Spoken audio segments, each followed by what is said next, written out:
we're starting to get faced with the rising costs of a swim meet, with parents being frustrated with having to go. For us, like it was a drive and it was an overnight, at least 2 nights, and it was very expensive. It was $400-$500 to go to a swim meet. So it just everything felt difficult, and I just didn't understand. I didn't think it needed to be that way. And the other thing I was noticing, we were a part of a summer league, and then also this other kind of winter rec league in Iowa, and there were tons of kids, tons of them, and that weren't in USA Swimming. And I just started asking questions. Why aren't you a part of this? And predominantly the answer was they didn't want to get that serious.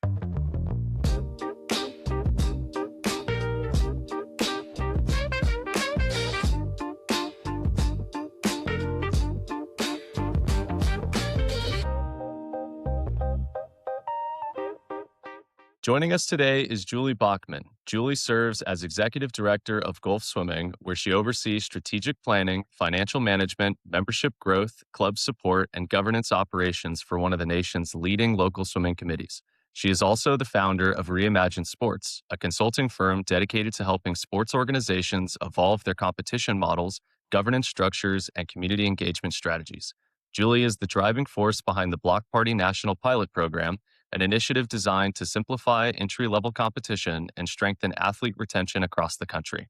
Her leadership is characterized by clarity of vision, disciplined execution, and a commitment to building systems that serve athletes, coaches, officials, and families for the long term. Julie, thanks for joining us, and welcome to the Business of Swimming. Thank you for having me. It's great to be here. Well, that was an awesome intro, and you've obviously accomplished a lot in your tenure. But I wanted to first start with the block party and really start with that origin story and what what what were the events and what led to the block party concept, and what problems were you trying to solve with that?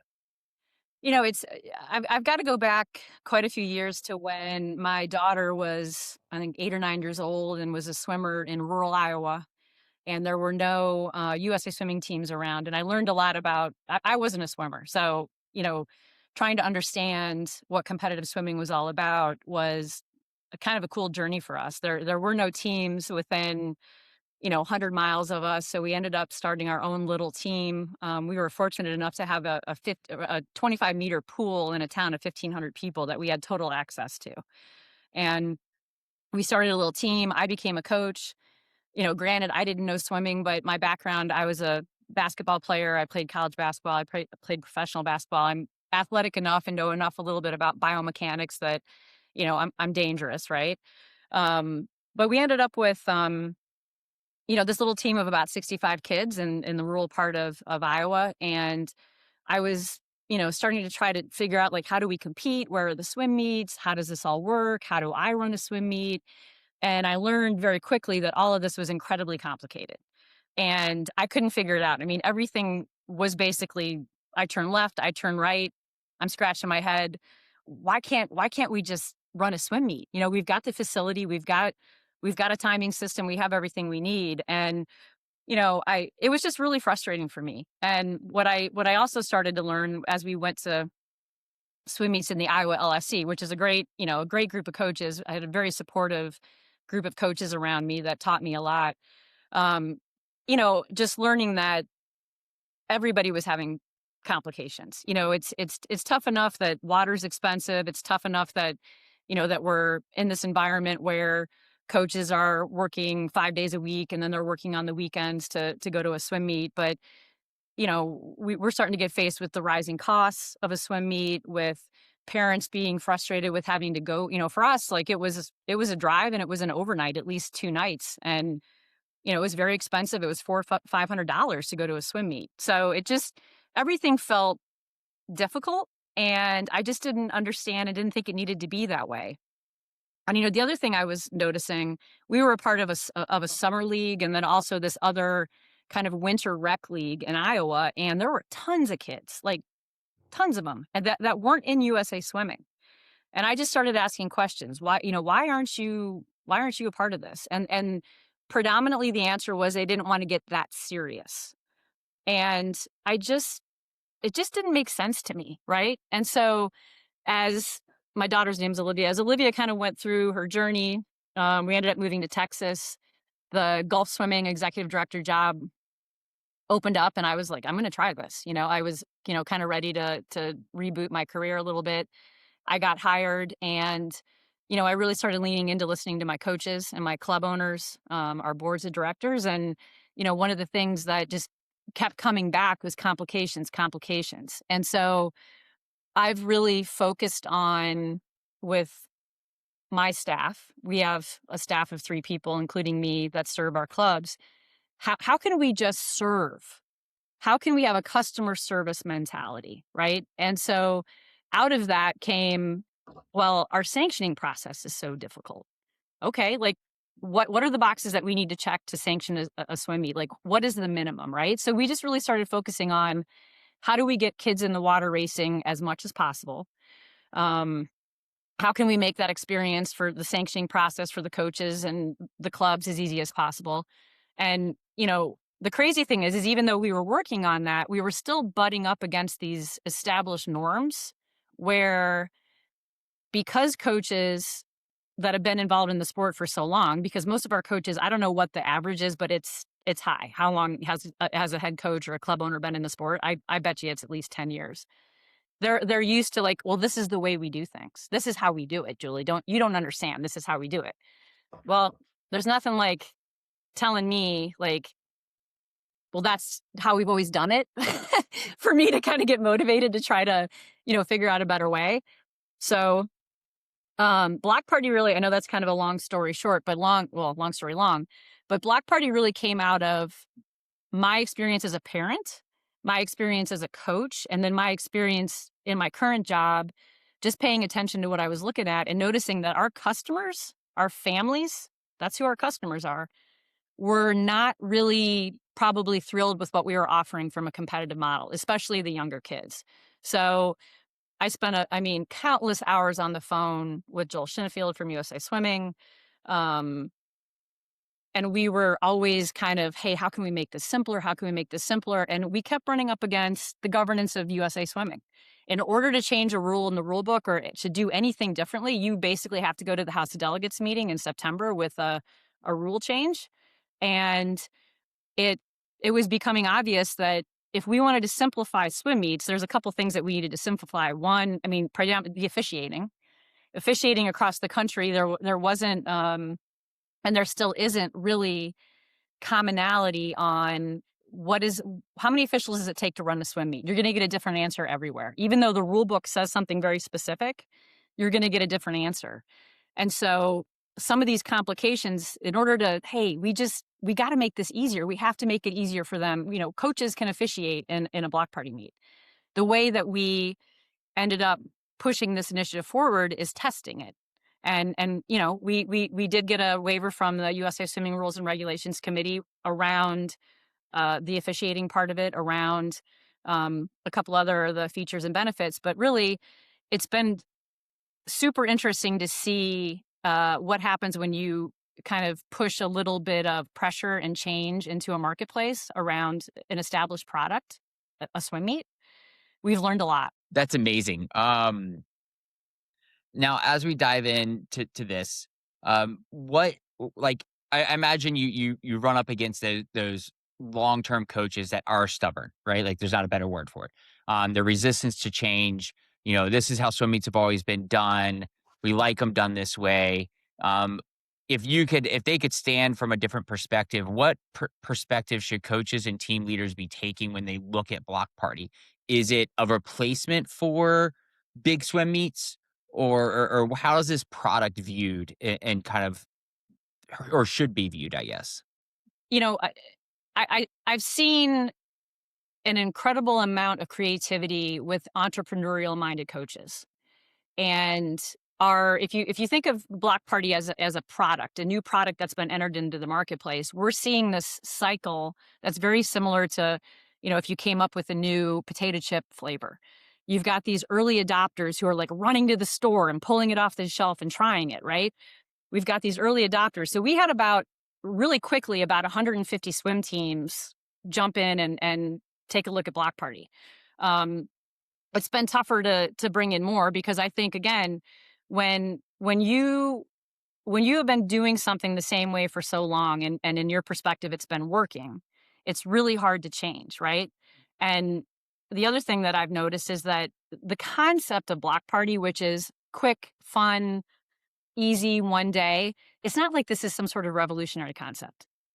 There are plenty of teams all over that are doing it, and a lot of them are doing it, and the times haven't counted.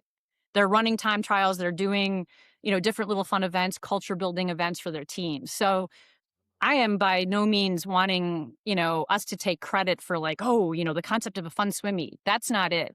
What what coaches really need to, I think, understand is from the business side of this and them running their business is that what this is really an opportunity to do, it is a incredible value proposition for their customers to offer this simple home game, I call it, type event where the times are going to count. The times are going to go into swims because if you think about it, what is what is really one of the main points of being a part of USA Swimming?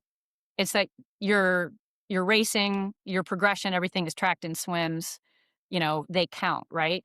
Now, that's a whole nother topic on, things counting and what that all means in these sports. But, I think I've seen coaches really lean into this. And probably the biggest takeaway that I've had is it's amazing how many mini events are being run during practice. They've already got the water. All they need to do is, make sure they've got a legal timing system, whether it's 3 watches per lane or they put the pads in. They need to make sure they check the boxes on the officiating. And before you know it, it's like, oh, we're going to get everybody a time in the mile today at practice. Oh, over the course of the next, 4 weeks, we're going to have 4 mini block party meets and all the kids are going to have their IMX, IMR scores and just some intentionality. And they can do it like super low cost.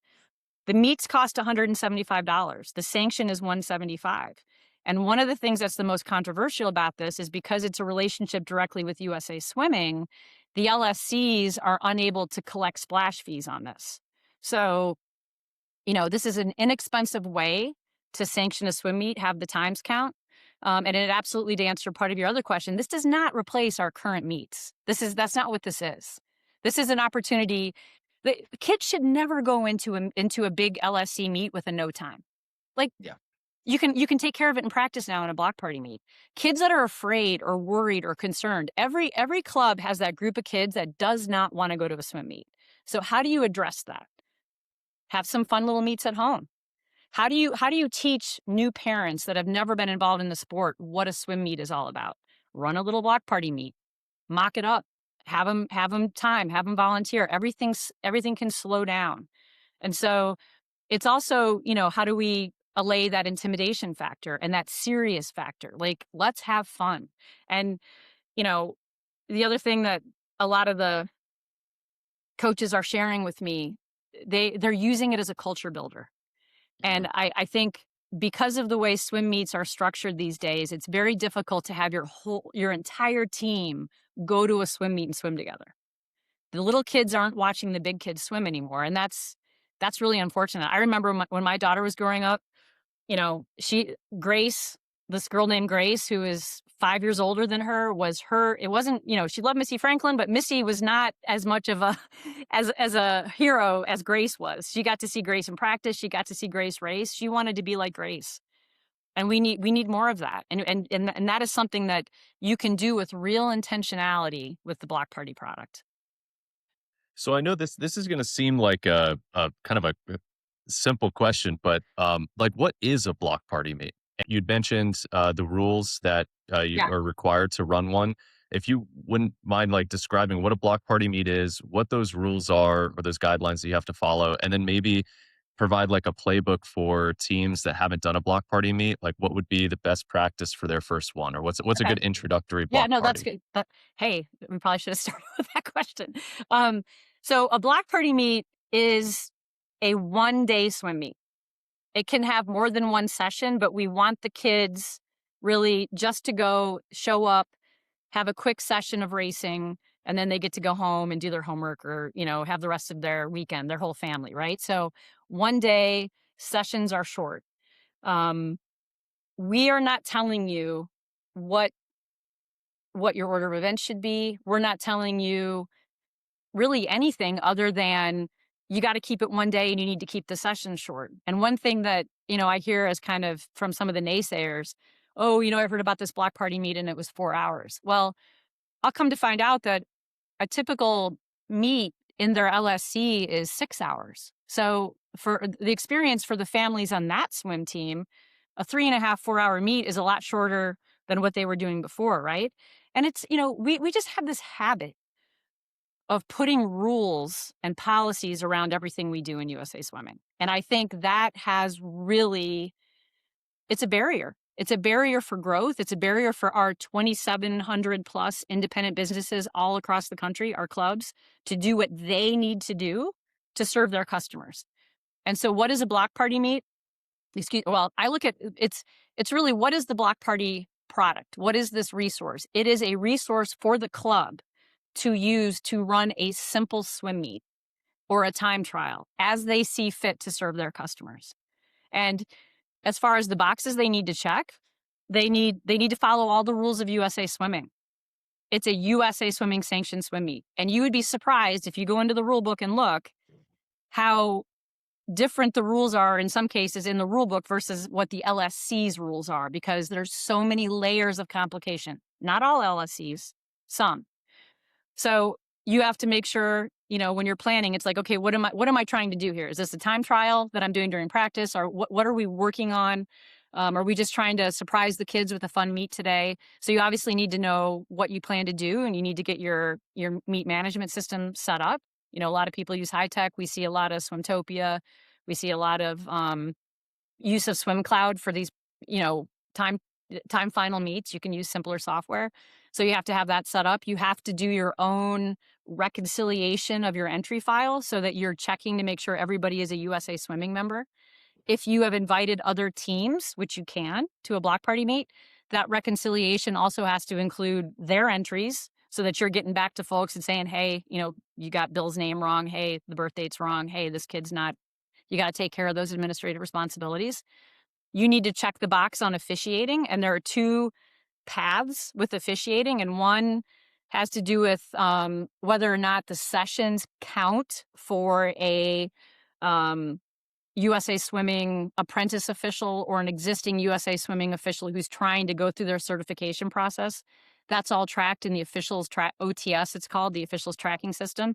You can train officials in a block party meet, but you must have a meet ref, you must have an AO, and you must have a starter, all certified in those positions by USA Swimming at the meet to be OTS eligible. The other option on officiating, and this is where we're, helping, resource-starved clubs, the coaches or other non-athlete members of USA Swimming who have, maybe they're a high school official, a YMCA official, a summer league official, a parent that was an ex-swimmer, knows how to run the starter. As long as they're USA Swimming members, they've done their APT, et cetera, everything, they can act in those three positions. So one coach is the meet ref, the other coach is the starter. This other person that's a USA Swimming member is an AO. Now you're non-OTS, okay? So that opens up this ability to run meets at times where you're not taxing your volunteers, perhaps, like 3:30 in the afternoon when the kids are done with practice on a Thursday, something like that, right? So we've got more competition. Either path of officiating, the times go into swims. The times count, and the club is also responsible for uploading their own results file. So there's these administrative responsibilities. All of that's done in their club portal in swims. And myself and a couple other people that help me, if there are any errors, that all gets resolved on the back end of swim. So it's a USA Swimming meet. It's just that you don't need to go through your LSC. We're trying to streamline this. We're trying to give the tools and the levers and the resources directly to the club. We can embrace technology. We've embraced technology for registration. Swims 3.0, it's endless, the things that we can do to, again, hand the baton. We were talking about track and field before. Hand the baton to the coach and say, look, you can do this. You don't need to ask for permission.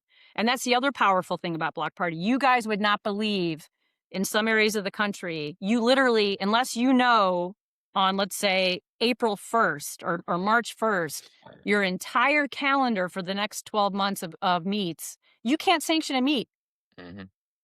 But with Block Party, what day is today? Wednesday or is it Tuesday? It's Tuesday. Tuesday. I could wake up this morning and sanction a Block Party meet for this afternoon. That's literally unheard of. So Block Party is not just, oh, it's the meet itself, okay? It's what is the resource for the club. Easy sanction. You're not looking for permission. You can serve your customers the way you need to today. And that's really important. I've had coaches tell me, Julie, they call me up, Julie, you're not going to believe how this is really cool. My kids were all, kind of frustrated, burned out. They were bored, kind of, mid-season. And I showed up to practice that day and we ran a mini meet and the kids got to race and it completely turned like their attitude. Like they just surprised them with a meet and it counted. And we've never been able to do anything like that before. So That's awesome. And I mean, you said at the beginning, like over 2,000 block parties, over 400 teams have run a block party. It can't be that hard yeah. to operate. And so, like, if you're fearful of it, like, get over that fear. Reach out for help and just go get it done. I know there's a ton of information on USA Swimming about running a block party, and they walk you through that, which is Yeah. And great. I'm also available. Like, I mean, that's what I do every day. I've got at least one phone call with a coach that wants to talk about what they're doing or what they could do, not understanding. And that's the crazy part about this is there is fear.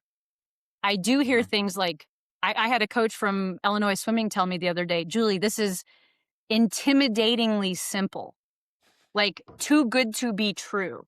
Right. And it's because if you take a look at how we've been, I'm trying to think of the right word, but it's like it's governance of our clubs versus support of our clubs. And we Mhm. really need to understand that the sport of swimming needs some governance, but our clubs don't need to be governed. They need to be served and helped, and our hands need to be on their back in every aspect of that little business that they're running, because that's where all the growth comes from. That's where the retention comes from. At the LSC level, at the USA Swimming level, we don't have that day-to-day contact with our customers. We just don't. So Mhm. how can we make that just from our perspective and where we are, where our feet are, how can we support? And I really think it's all about busting barriers, calling a coach, what's the complication you're having? And I know that's something you guys are completely focused on, and why I'm a huge supporter of what you guys are doing and your product is because it's all about the business of swimming. How do we take that time that a coach was spending on meet management, meet creation, registration, volunteer sign up? How can we take all of those hours that are completely wasted, give it back to them so they can do a couple things? One, take a nap, have some self care, go to the gym. Okay. Take care of yourself. Because if you're doing that, then when you show up to practice, it's a whole nother experience for those kids. They've got a coach that's totally focused, excited, has energy. And I think that's one of the biggest things that concerns me about the future of the sport is what we're doing to our coaches. Yeah. And in some cases, what they're doing to themselves. And I have this conversation with our coaches all the time. It's like, look, you have got to take care of yourself. And just because it's like the keeping up with the Joneses. Well, we got to go to this meet. We got to go to that meet. We got to go. And then the parents feel it. Oh, the kid over there, they're on that team. They get to go to all these meets. And it's like, what are we doing? I just don't get it. Like, and that's part of my day to day. Like, I want to wake up every morning and try to like put something into the narrative here with like, hey folks, it does not need to be like this. And Yeah. Block Party is just a resource to help with that. Yeah. But now the coaches have to make their decisions, right? Like, Yeah. what are they going to And do with this? no, and I look at it, and you brought up a really great point. And when you look at the traditional swim meet, right? Like, if you, it was funny because there was actually an Instagram clip by an ABC broadcaster that was talking about. He was like filming the swimming. He's like, "I'm here for 7 hours for 7 minutes." Yep. It was like his quote. And you look at a swim meet, it's fatiguing on the coaches, it's fatiguing on the athletes at the end of the day, and it's fatiguing on the parents. And so it's like if all the users in that experience are fatigued from going to that product or that event, Yeah. like we have to have them and we have to do them and they're necessary. But it's like, how do we supplement that so it's not that's the only product that we have to buy, right? Yeah. It's the only product we There's have to one of our experience. teams in Houston who never really could run swim meets before, and she's Northeast Houston Aquatics. She's doing Kelly Collier, shout out Kelly, doing an amazing work with just focusing on what you're just talking about. This experience that everybody's having and how it's affected her team and more. And so the other concern that you hear occasionally from other leaders in the sports is, well, oh, we're taking the money away from the LSCs. You know, that meet is happening and the LSCs aren't getting to profit off of it. Well, it's not that the money doesn't exist. The money just stays with the club or it stays in the parents' wallets, right? And that's really important for the future. We need to allow our clubs to utilize their financial resources the way they need to serve their customers, or how about pay their coaches. And that's the other main, I talk about some of the things that really worry me. I don't see a lot of new young coaches coming into swimming thinking that this is going to be something they're going to do for the rest of their life. Yeah. And a couple of the younger ones that have been pretty successful recently in my LSC have left. And it's parents and having to deal with the pressures there. It's the time commitment that it takes. It's having no free time for yourself, having no family time. They're looking at themselves. They're 33 years old and aren't they don't have a relationship. They want a family. They don't have time to do all that stuff. So Yeah. I don't really like to spend time on the negative stuff. This to me is like this incredible upside, this incredible opportunity in youth sports to, number one, recognize that at our heart and soul, that is what we are, Hmm. and to embrace the heck out of it.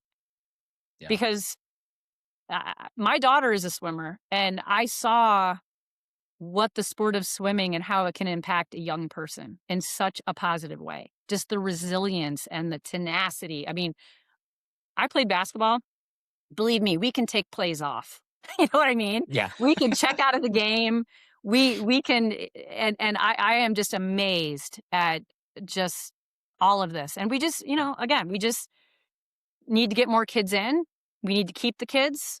We need to make sure that the clubs have the customers that are paying the bills regularly, and they have satisfied customers.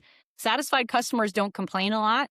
Um, and we just need to rock and roll. And I mean, I Yeah. think the sky's the limit. I mean, our numbers as a sport have been very, steady to decline.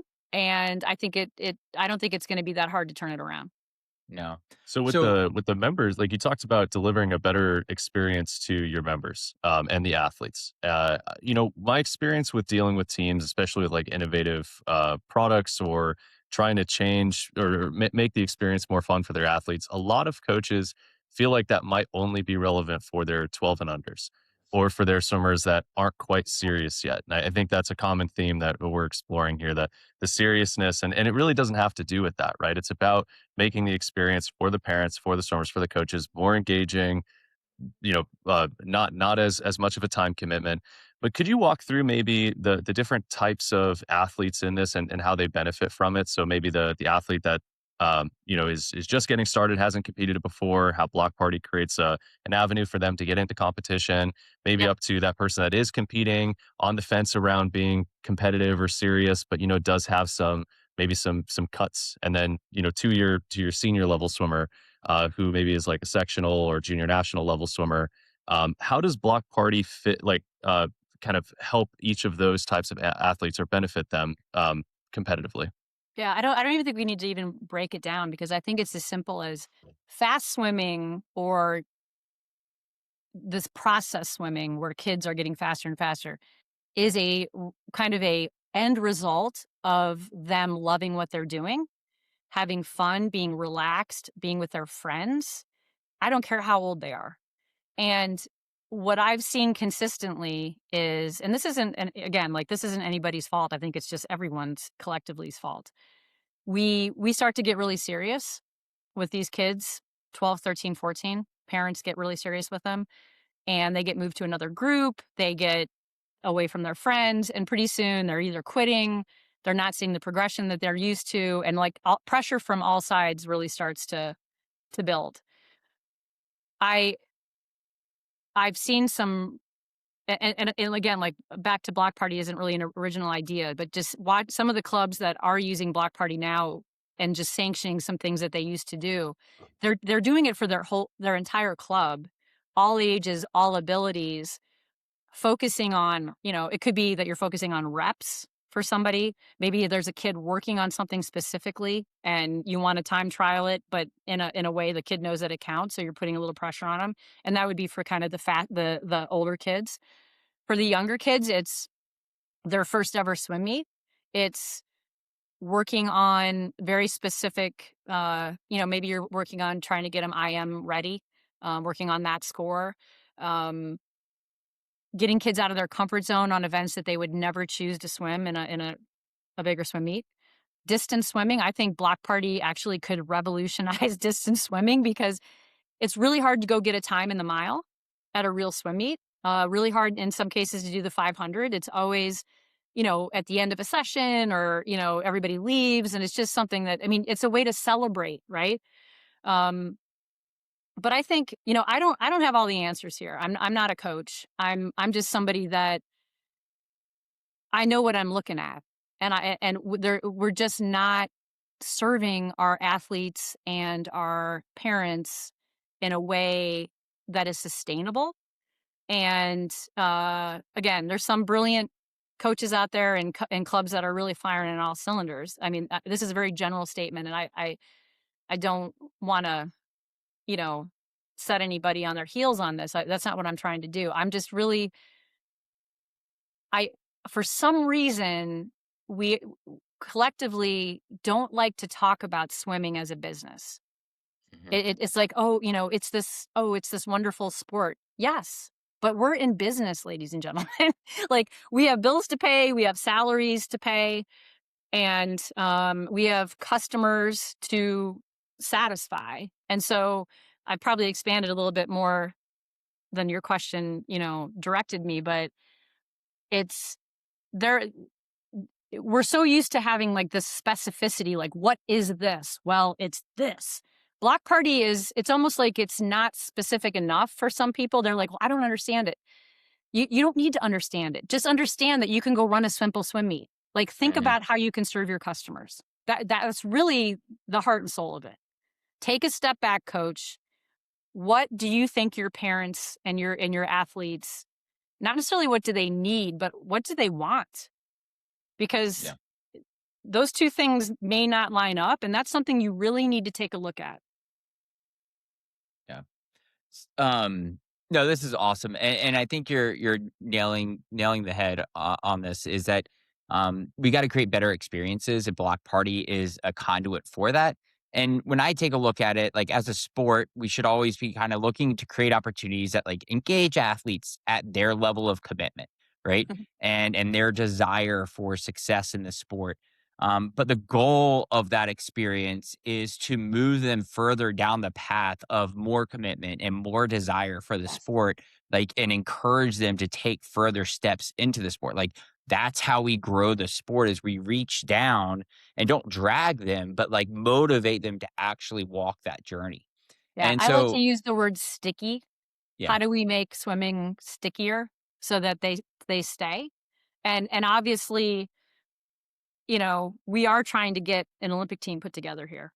That is the goal, is everybody as fast as they can, and then the fastest kids get to win gold medals and silvers and bronze. And that is the goal. And I think Block Party is a piece of this. It's a foundational piece. And, if we're building, kind of this structure, whether it's around the clubs or around the athletes or around the coaches, however we want to, kind of view it, Block Party is just one brick. I think it's Mhm. the brick is bigger than I thought it was gonna be, and that's one of the cool things about the pilot is what you learn. It it has put people out of their comfort zone, Yeah. and coaches will always challenge their athletes to be put out of their comfort zone, but for some reason, putting themselves out of their comfort zone or putting LSC leaders out of their comfort zone and saying, "Look, we gotta do things different. We have Mhm. to do things better." We Getting people out of their comfort zone, it as you know, it results in kind of either growth or resistance. Yeah. And we're seeing that big time.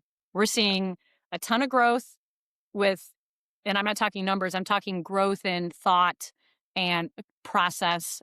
We're seeing that. And then we're seeing resistance. And resistance is tough, but there are people involved, thankfully, at the USA Swimming level, and our new CEO, especially, who understands that we are in a place right now where we do need to look at everything and how we're supporting our clubs. And it's really been refreshing to listen to, Kevin's vision. And I don't know if you guys saw what came out, but in the last couple days, USA Swimming's uh, introduced their, mission, vision, strategic initiatives, and Block Party is definitely a part of that on the growth side.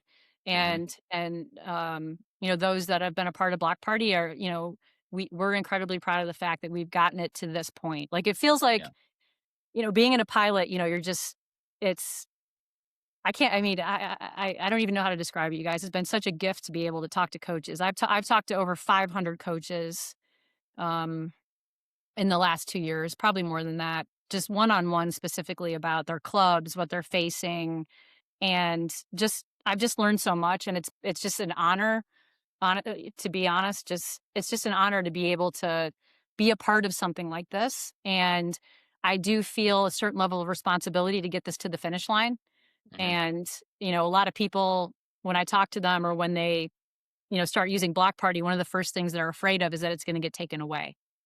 Are you sure we're going to still be able to do this next year? Can I plan for next season? Are you sure we're going to, like, there's this honest Yeah. fear that it's going to go away. And Yeah. I think we've gotten it to the point now where it's not going away. We're just now collectively going to be able to lean in a little bit more and make this even a better resource. Listening to the coaches, what do they need? And there should be more resources. There should be more products and innovation and things that come into the marketplace. And, you know, we strangle our clubs because they are not in an open capitalism centered environment. They're Yeah. not. And we Yeah.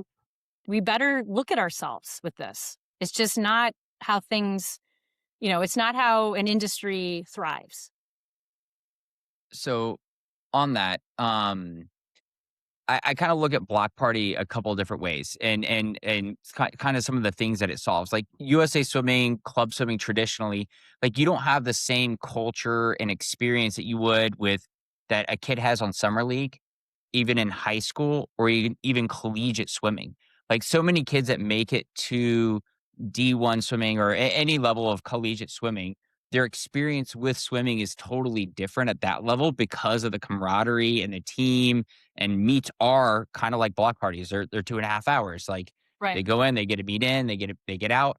That's how high school is. That's how summer league is. And it's like almost like block party is giving that experience of like the rawness, the fun, the quick experience to athletes, parents, and coaches, and not making it like such a large experience. It's just short, fast, fun, and then it's over, right? Yes. Is that a good way to look at it?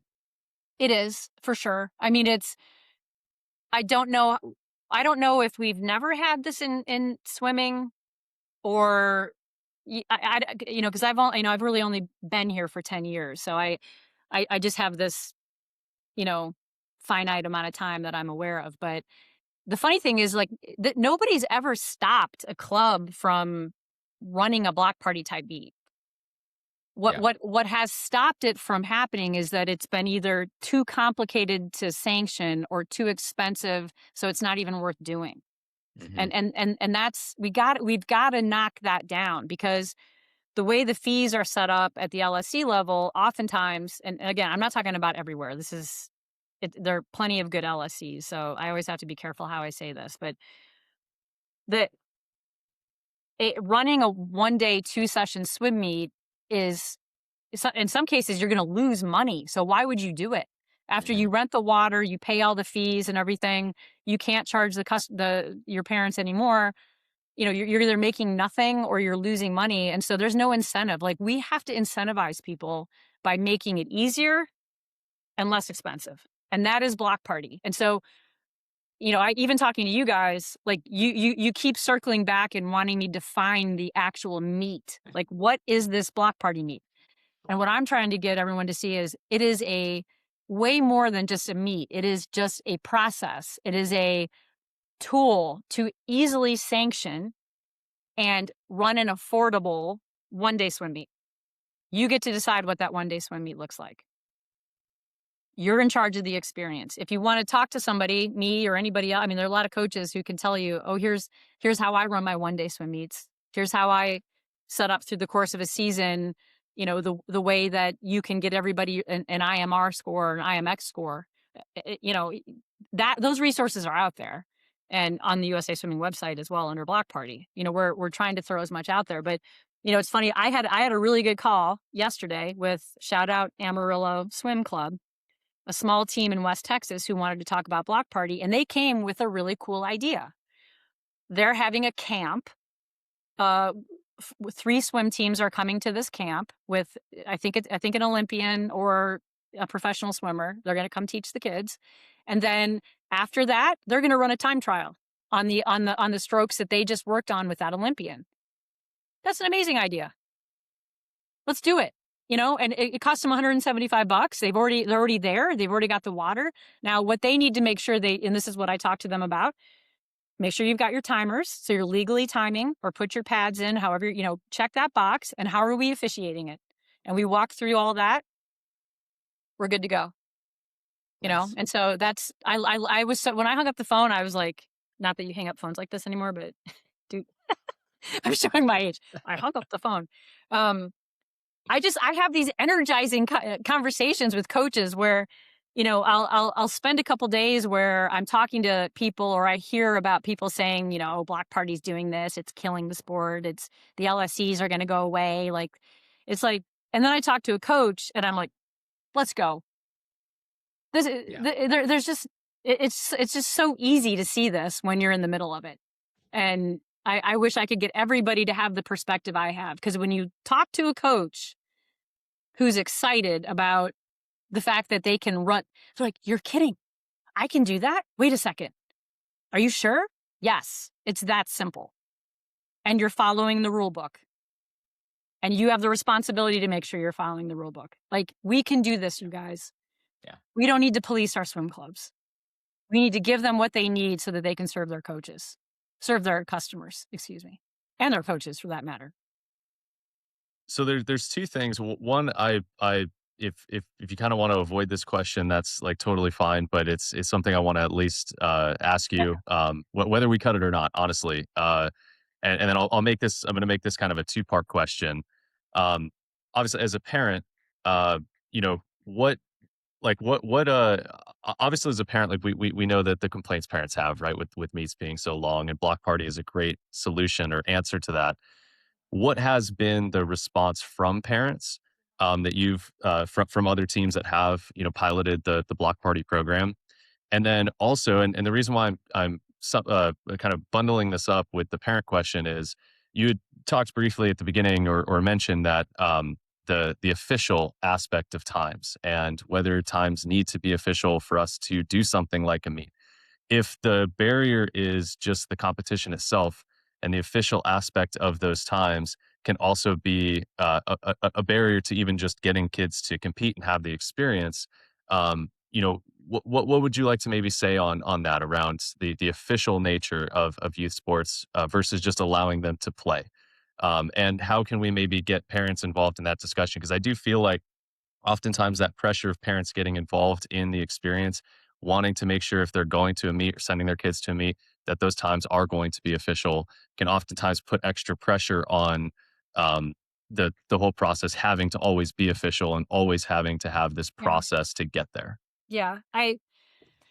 This is one of my favorite discussions. So I'm definitely not going to shy away from this, but I, I just get frustrated because I don't really have the answers or the solutions to this. I think a lot of it, a lot of it has to do with the conversations that we're having in the grassroots, like directly between the coach and the parent, or when they're having their parent meeting and they're talking about um, process.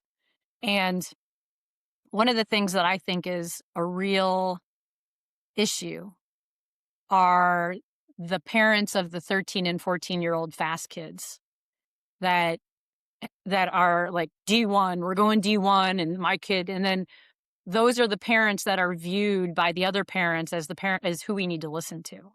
And the Mhm. coaches don't cut that off, you know.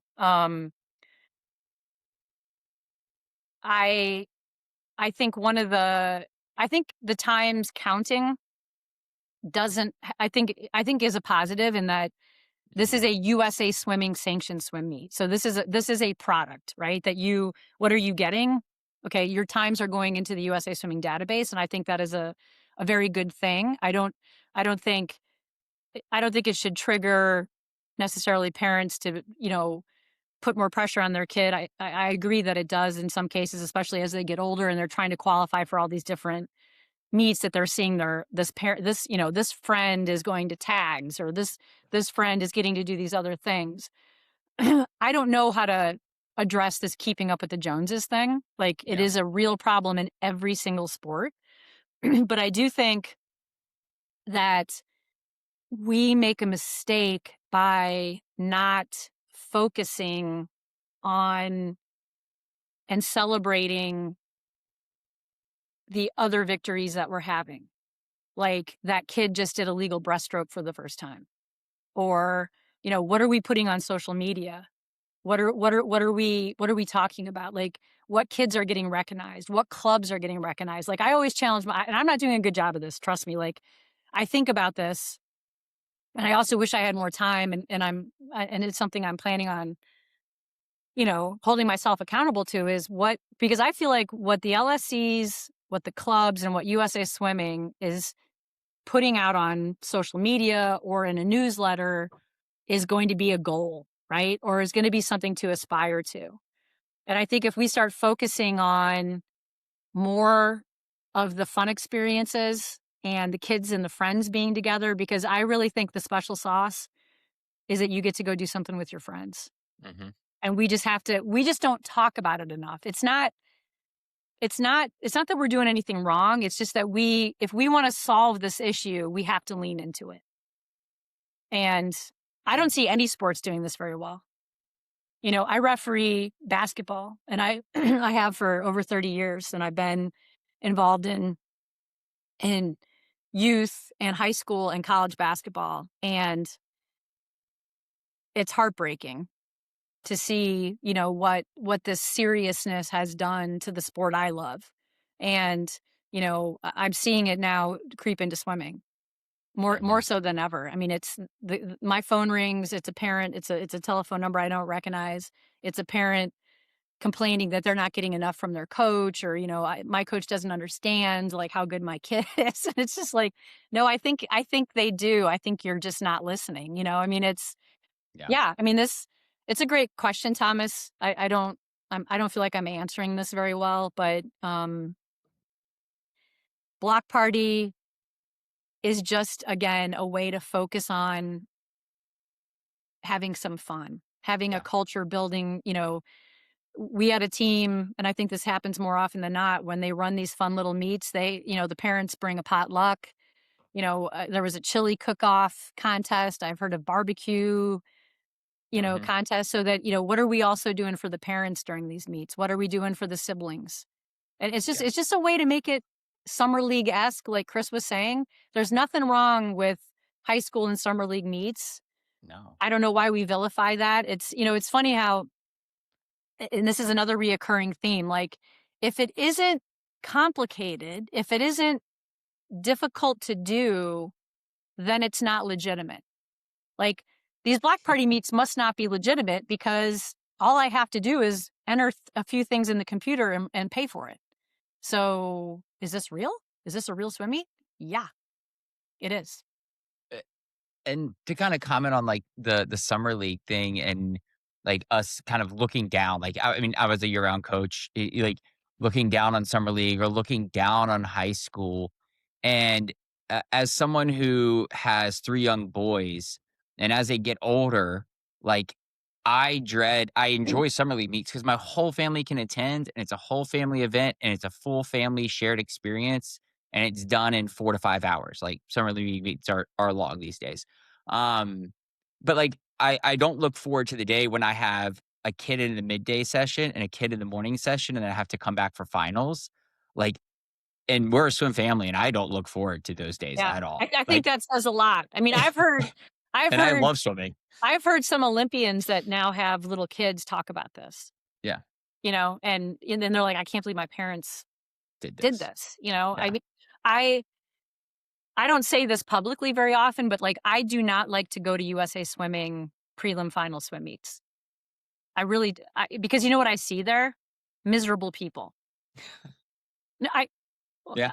I'm an empath, so when I go into a room, right away, I'm like, "Okay, it's either this or this," and what I predominantly see are coaches that are tired, athletes that are bored, parents that are pacing around trying to figure out what to do. It's just, Mhm. again, like, I'm not trying to there's amazing things about swim meets too, right? But Yep.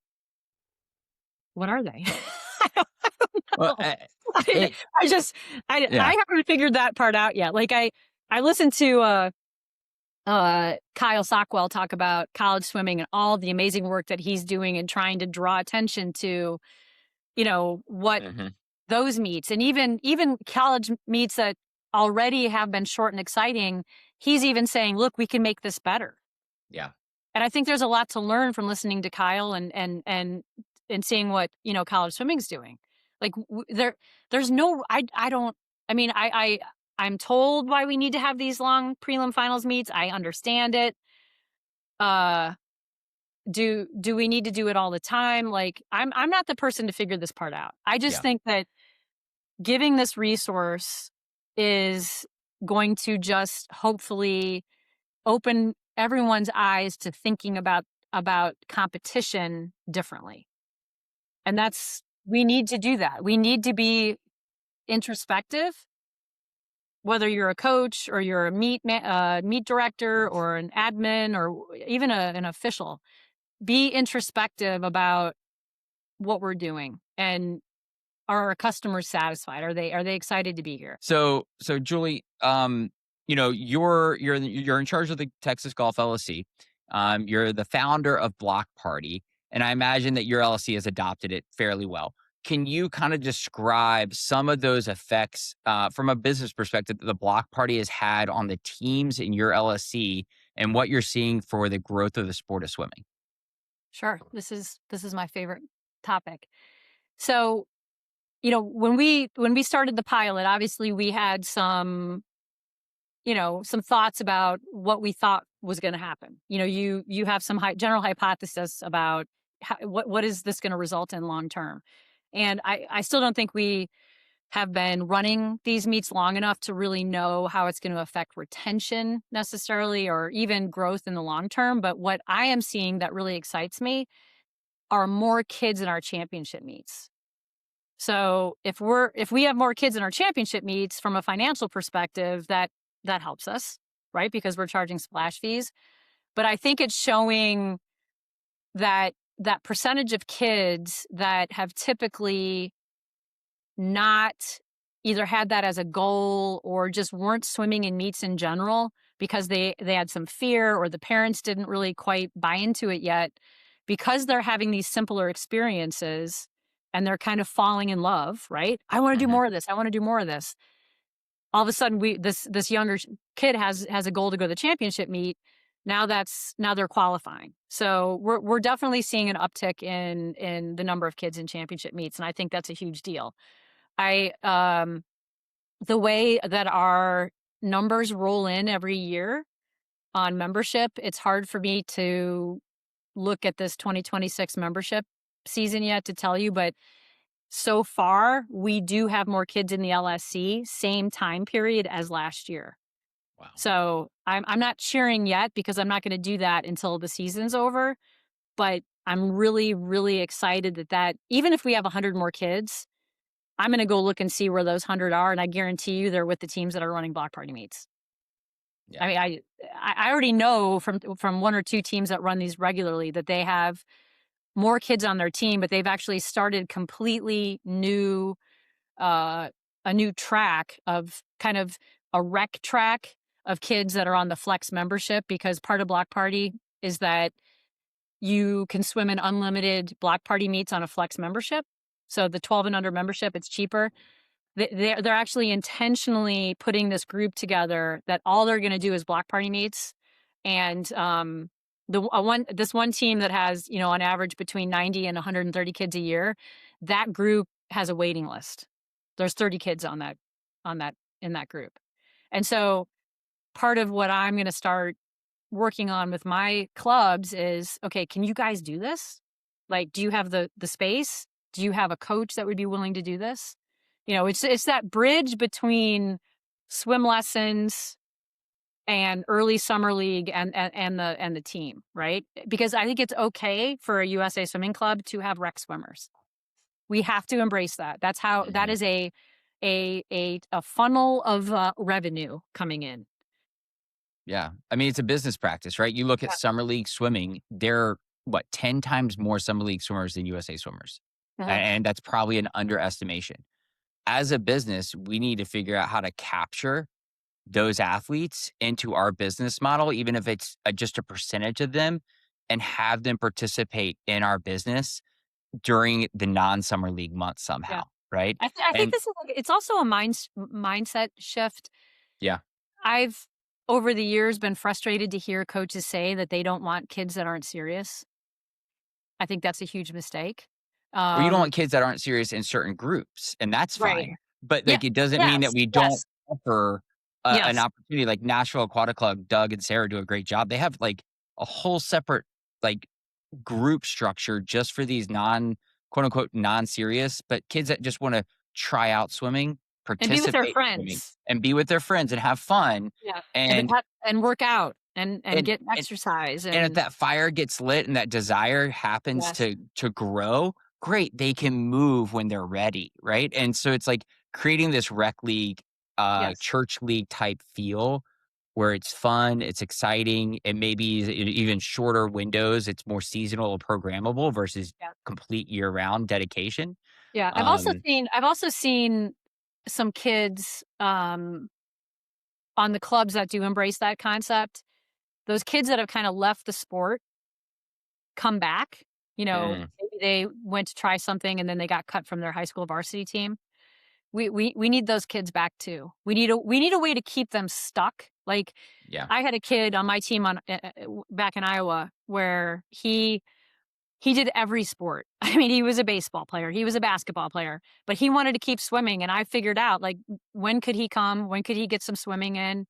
Maybe it was only once a week. Maybe he went a whole month without swimming, but it didn't matter because whenever there was a swim meet, he wanted to race.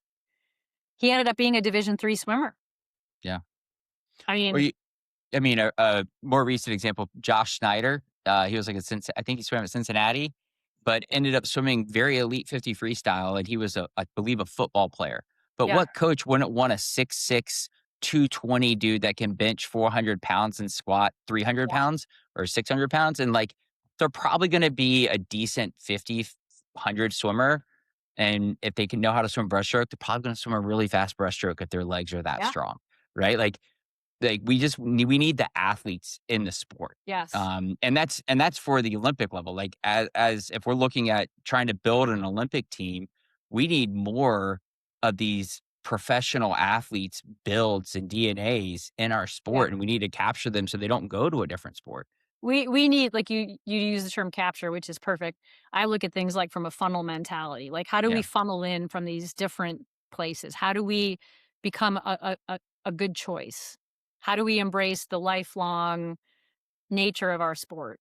And, you know, all of this, it's not that there's some clubs and some club owners that are doing this so well, and there's a lot to learn from what we're already doing. It's just if we can just uptick half of our clubs just a little bit, I mean, it's just amazing the positive influence that it's going to have long term on the sport.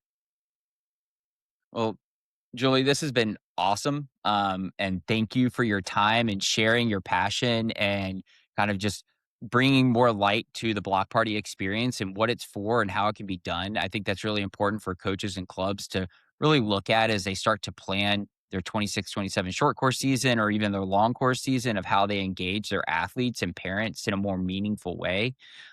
Any last thoughts that you want to share before we sign off today of like encouragement or Yeah. instruction that you can give these coaches to like take action today if they want to? Yeah. So we are going to be very soon beginning to communicate a challenge to all teams in USA Swimming to run a short course mini swim meet during the summer. And we'll have the marketing materials and the marketing kit on the USA Swimming website. We're not telling you what to do or what events or anything, but we're going to put forth kind of a run a meet this summer challenge. There's going to be social media handles and shareables that we're trying to get the community together to share their experiences. And I'm really excited to see how many teams that we can get to do that. I think uh, one of the things that we lock into is that summer is long course season, and I see a lot of teams not run swim meets because they can't run a long course meet. I think Mm, we gotta Yes, there's plenty of long course meets, but we can swim short course, and we should swim short course all year round, especially for the younger kids, the newer kids. They don't all need to go to these long course meets, and all it does is add another 2 hours to the timeline. They don't need to do it until they're ready. So I just want to leave everybody with go to the USA Swimming website, check out the block party landing page. There is a way there to get in contact with me. I want to talk to anybody anytime that they want to talk about their club or how they might use block party or just to get some ideas. But I guarantee you that in your LSC, there is a team, there is a coach that is running block party meets. Reach out to that person, talk to them about how they're using it. I'm hoping that by the end of the year that we'll have that number that's now about 350, 400 is going to be to 750. That's my personal goal. And we're going to hit it. right. But thank you for having me. This has been great. And thank you for all you guys do for the sport. I'm excited to work with you, continue to, and see how you guys innovate as well. So Yeah.